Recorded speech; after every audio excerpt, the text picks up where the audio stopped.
હુમલા પાછળ જયરાજ જ છે ખુલીન આ તો એસઆઈટી રચાણી છે। સામાન્ય કોન્સ્ટેબલ ને પણ ખબર પડે છે કે આ જયરાજ જ છે। આમાં જયરાજ આહિરે જ હુમલો કરાવ્યો છે, નવનીત બાલદિયાનો ગંભીર આરોપ। ભાવનગર જિલ્લાના બગદાણા તાલુકામાં કોળી યુવાન નવનીત બાલદિયા પર થયેલા હુમલા કેસમાં એસઆઈટીની રચના બાદ તપાસ વધુ તેજ બની છે। શનિવારે 2 પોલીસ ઇન્સ્પેક્ટરના નિવેદન લેવાયા બાદ ભોગ બનનાર નવનીત બાલદિયા એસઆઈટી સમક્ષ હાજર રહીને પોતાનું નિવેદન નોંધાવ્યું હતું। લગભગ 2 કલાક ચાલેલી પૂછપરછ બાદ નવનીત બાલદિયાએ જણાવ્યું હતું કે તેમણે એસઆઈટીને કુલ 15 મહત્વપૂર્ણ પુરાવા સોંપ્યા છે। આ પુરાવાના આધારે તપાસ કરવામાં આવે તો હુમલાના મુખ્ય સૂત્રધાર સુધી સરળતાથી પહોંચી શકાય તેમ છે। તેમણે ફરી એકવાર દાવો કર્યો કે તેમના પર થયેલો હુમલો જયરાજ આહિરના ઇશારે જ કરવામાં આવ્યો છે। નવનીત બાલદિયાએ વધુમાં કહ્યું હતું કે સામાન્ય પોલીસ કોન્સ્ટેબલ પણ આ હુમલા પાછળ જયરાજ આહિરનો હાથ હોવાની વાત માન્ય રાખી રહ્યો છે। સાથે જ તેમણે ચીમકી ઉચ્ચારતા જણાવ્યું હતું કે જો આ કેસમાં તેમને ન્યાય નહીં મળે તો આગામી સમયમાં તેમના સમાજનું સંમેલન બોલાવવાનો નિર્ણય લેવામાં આવશે।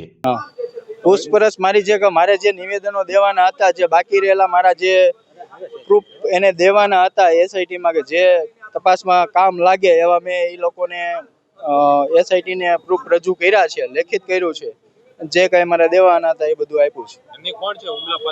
હુમલા પાછળ જયરાજ જ છે ખુલીન આ તો એસઆઈટી રચાણી છે। સામાન્ય કોન્સ્ટેબલ ને પણ ખબર પડે છે કે આ જયરાજ જ છે। આમાં અત્યાર સુધીમાં હજી સુધી એક પણ જગ્યાએ હજુ પણ એ લોકો એમ કે છે કે ટેકનિકલ પુરાવા છે, એફએસએલ માં બધું મોકલું છે, એફએસએલ માંથી આવશે એટલે દૂધનું દૂધ ને પાણીનું પાણી કરી બતાવશે એવું એસઆઈટી મને ભરોસો એવો આપ્યો છે। તમને જ્યારે માર માર્યો તો એ પછી આ જે ઈસમો છે માર મારનાર એમનો પણ વિડીયો વાયરલ થયો હતો, જ્યારે જયરાજ આહિર સમક્ષ તેઓ સામે બતાવી રહ્યા છે, એ બાબતે શું પૂછપરછ થઈ છે? એ વિડીયો છે એ જ કોને બતાવે છે એનો એફએસએલ માં રિપોર્ટ કરવા મોકલો છે। એ આવી જાય એટલે એમ કહે છે કે જે કાંઈ હશે સત્ય બહાર આવશે। નવનીતભાઈ, તમારા વિરુદ્ધ પણ આક્ષેપો થઈ રહ્યા છે, જેમાં ગેરકાયદેસર ખનન હોય અથવા અન્ય પ્રવૃત્તિઓ હોય, તમારી ઉપર કેસ થયા છે। એ તો આ બધો મુદ્દો ભટકાવવાનું સામેવાળાનું ષડયંત્ર છે, એવું કશું છે નહીં।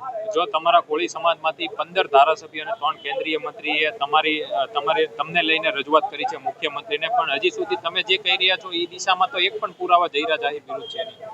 એ તપાસ ચાલુ છે ટેકનિકલ રીતે, એટલે થોડો ટાઈમ લાગે છે એવું કહે છે, બરોબર ને? જો યોગ્ય દિશામાં તપાસના મુખ્ય આરોપી સુધી નહીં પૂછે તો અમારો સમાજ ભેગો મળી, અમારા આગેવાનો ભેગા મળી અને મોટું સંમેલન કરશે।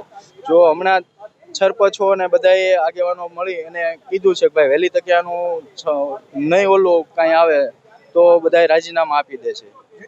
તમે અત્યારે નિવેદન તમે જે આપ્યું નિવેદનની અંદર તમે જયરાજ વિરુદ્ધમાં શું પુરાવા આપ્યા એ તો હું જાહેર ન કરી શકું, જેથી કરીને કારણ કે જે આગળ તપાસ કરવામાં થોડીક ઓલી થાય એટલા માટે નથી જાહેર કરી શકું। પણ આપ્યા છે ખરી તમે? હા, આપ્યા છે। કેવા પ્રકારના પ્રશ્નો કરવામાં આવ્યા હતા? પ્રશ્નો તો એ મેં જ બધું કીધું છે, મારા કહેવા મુજબ બધું લખાણું છે, જે કાંઈ પ્રૂફ દેવાના હતા મેં ત્યાં આપ્યા છે। તમને વિશ્વાસ છે તમારો જે માંગ છે પૂરી થશે? આ જે મેં લખાવ્યું છે અને જે મેં કીધું છે એ પ્રમાણે તપાસ થાય તો મુખ્ય આરોપી સુધી પહોંચવામાં કેટલા પુરાવા તમે આપ્યા છે? મેં 15 પુરાવા આપ્યા છે। અત્યાર સુધીમાં એસઆઈટીએ ક્યારે તમને અહીંયા બોલાવ્યા હતા અથવા તો તમારી પાસે આવી હતી ખરી? ના, આ પહેલી વખત જ મને બોલાવવામાં આવ્યો છે।